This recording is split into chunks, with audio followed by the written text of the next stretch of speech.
오늘 함께 나눌 말씀은 열왕기상 13장 20절부터 22절까지의 말씀입니다.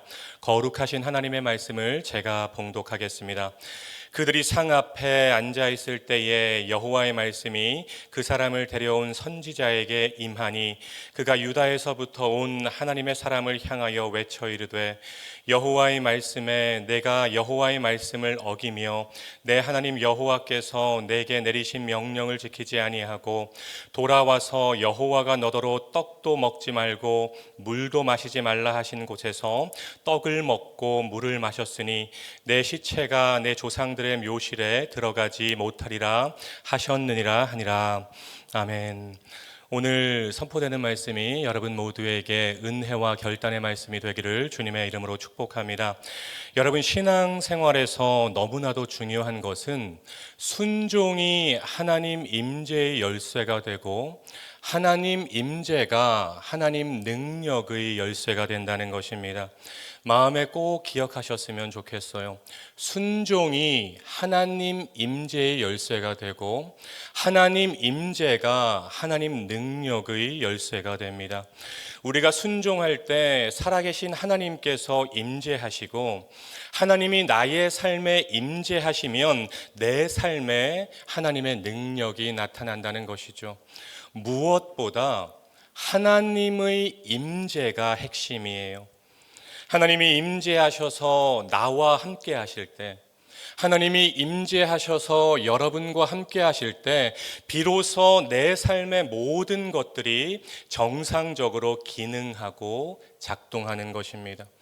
여러분, 샬롬이라는 말 많이 들어보셨죠? 샬롬은 쉽게 말하면 하나님이 함께 하심으로 내 삶의 모든 부분들이 정상적으로 기능하고 작동하는 상태를 말합니다. 하나님이 임재하실 때 나의 삶과 가정과 교회와 이 나라에 샬롬이 임한다는 것입니다.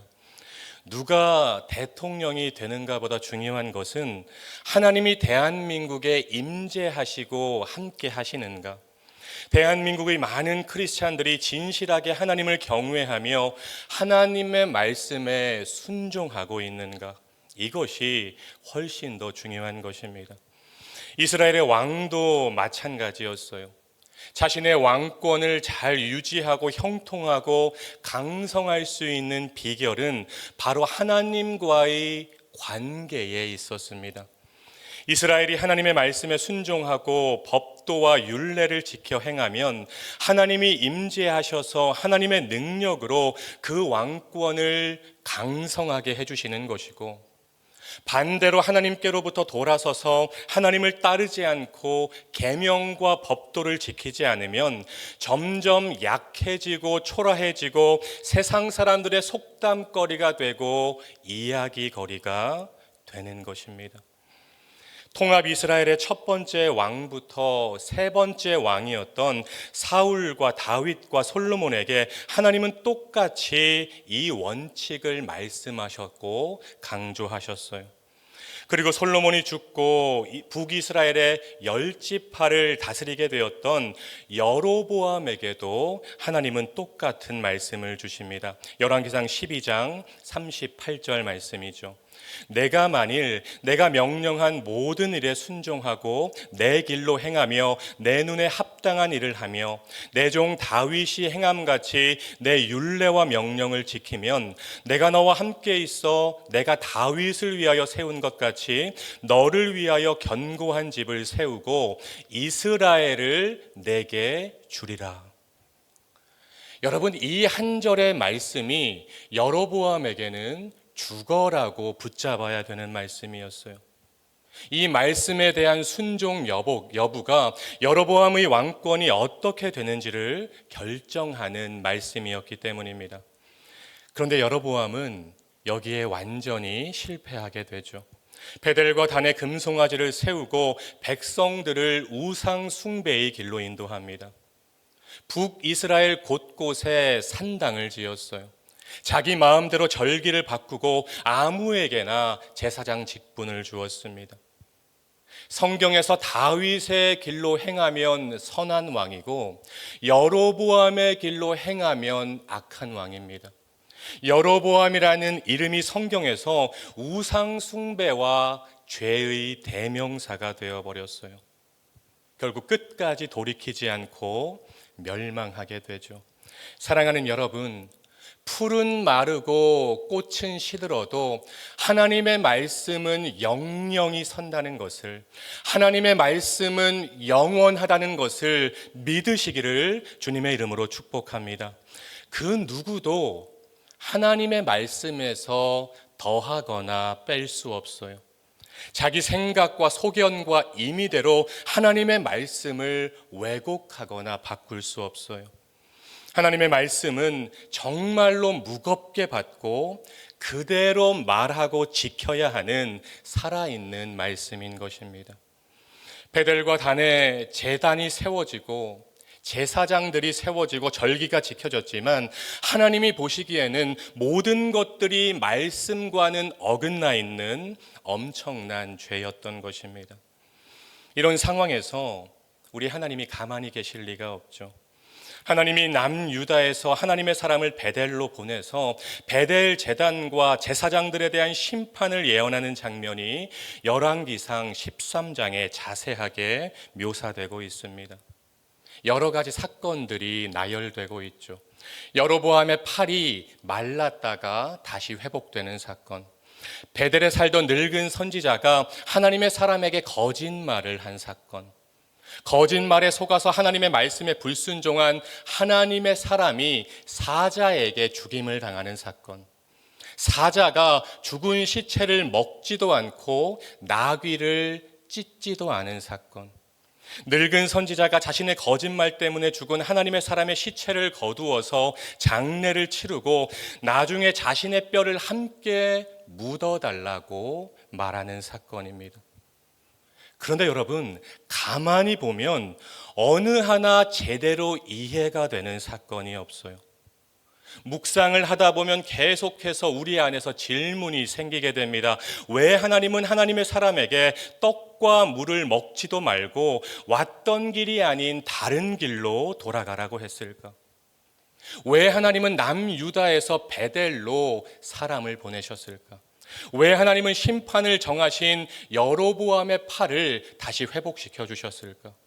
왜 베델의 늙은 선지자는 하나님의 사람에게 거짓말을 했을까? 베델의 늙은 선지자는 참 선지자였을까?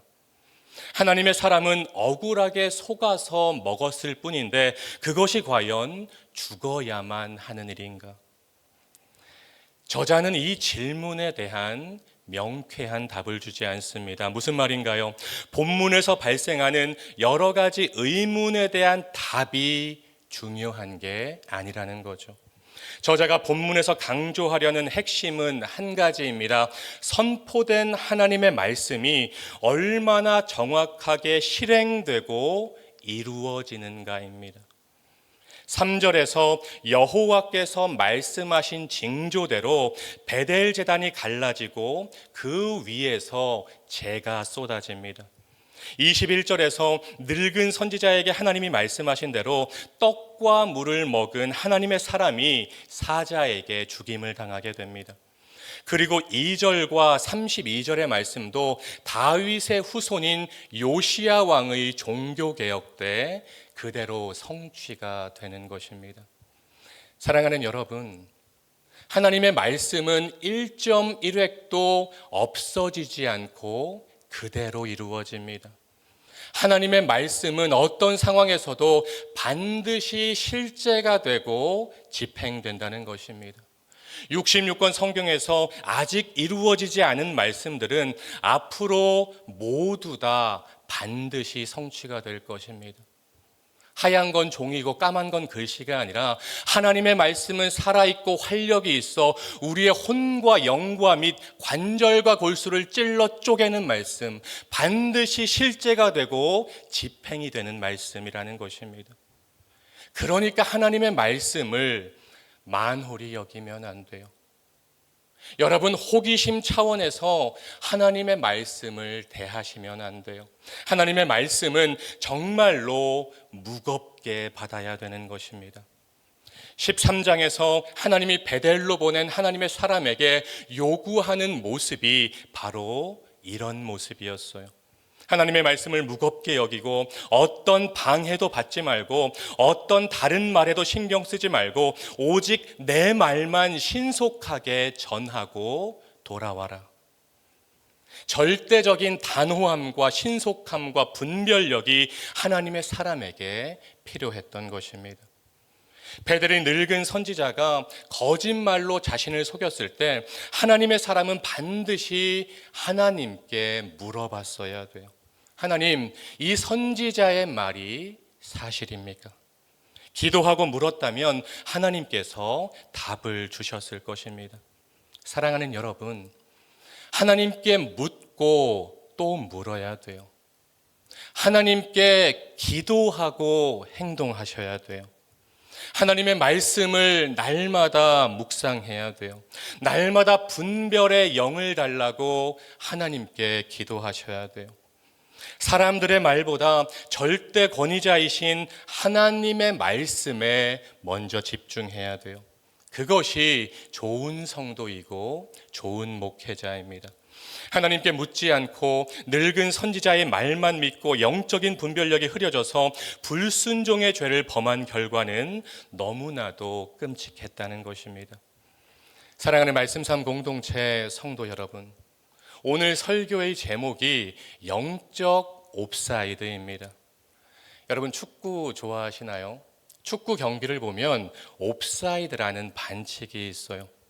수비수보다 공격수가 앞서 있으면 옵사이드 반칙입니다. 이때는 골을 넣어도 다 무효 처리가 돼요.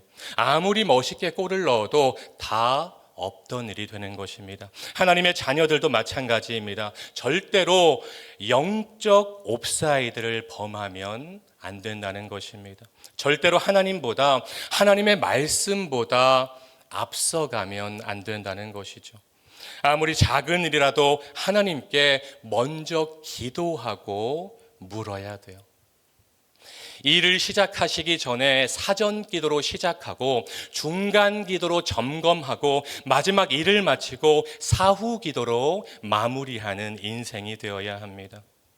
모든 상황에서 하나님의 말씀을 앞세우는 인생, 살아계신 하나님을 앞세우는 인생, 결코 하나님의 말씀보다 앞서지 않는 인생, 분별력을 가지고 하나님의 말씀을 무겁게 받고 그대로 말하고 순종하는 인생, 그 사람의 인생에 하나님이 함께 하시고 하나님의 뜻을 깨닫게 하시고 하나님의 일에 지속적으로 사용해 주실 줄로 믿습니다. 오늘 열왕기상 13장의 사건을 깊이 묵상하면서 어떤 상황에서도 하나님의 말씀보다 앞서지 않고 하나님의 말씀을 심중에 새기고 여러분의 마음 중심에 새기고 입으로 선포하고 그대로 행동하고 순종하심으로 하나님과 지속적으로 동행하는 저와 여러분, 우리 말씀 삶 공동체 모두가 되시기를 주님의 이름으로 축원드립니다. 기도하겠습니다. 참 좋으신 하나님, 오늘도 새벽을 깨우게 하시고 살아있는 하나님의 말씀으로 먹이시고 채우시니 감사와 찬양을 올려드립니다. 열왕기상 13장에 기록된 사건들을 깊이 묵상하면서 하나님의 말씀보다 앞서는 영적 옵사이드의 죄를 범하지 않게 하옵소서. 모든 상황에서 하나님을 앞세우며 하나님의 말씀을 무겁게 받아 심중에 새기고 입으로 선포하고 행동하는 삶을 살게 하옵소서. 아무리 작은 일이라도 먼저 하나님께 묻고 또 묻고 그대로 순종하는 올곧은 신앙의 길을 걷게 하옵소서. 예수님의 이름으로 간절히 기도드립니다. 아멘. 계속해서 다음과 같은 기도 제목으로 함께 기도하겠습니다. 지금 들은 말씀이 내 삶으로 이어지게 하옵소서. 동네 샘매주 성경 말씀 묵상과 모든 소그룹 동네를 통해 하나님이 예비하신 은혜를 경험하는 말씀 삶 공동체가 되게 하옵소서. 2025년 또 다른 희년 3년의 복이 교구마다 부서마다 가정마다 풍성하게 경험되게 하옵소서. 대한민국이 하나님의 정의와 공의가 강물같이 흐르는 나라가 되게 하옵소서. 동안클럽 모든 시니어분들이 겨울방학을 잘 보내게 하시고 강건하게 하옵소서. 담임 목사님의 모든 사역 가운데 함께 하셔서 사역의 지경이 넓어지고 깊어지게 하옵소서. 육체의 질병과 마음의 질병으로 고통받는 지체들을 주님 권능의 손으로 어루만져 주옵소서. 공동기도문의 기도 제목과 여러분 각자의 기도 제목으로 간절히 기도하신 후에 삶의 자리로 나아가시겠습니다. 함께 기도하겠습니다. 사랑과 은혜가 풍성하신 하나님 감사합니다. 하나님, 오늘도 새벽을 깨우게 하여 주시고 살아있는 하나님의 말씀, 운동력 있는 하나님의 말씀으로 저희를 먹이시고 채우시니 감사를 드립니다. 하나님, 오늘 선포된 말씀 한 귀로 듣고 한 귀로 흘려버리는 말씀이 되지 않게 하여 주시고 우리의 마음 중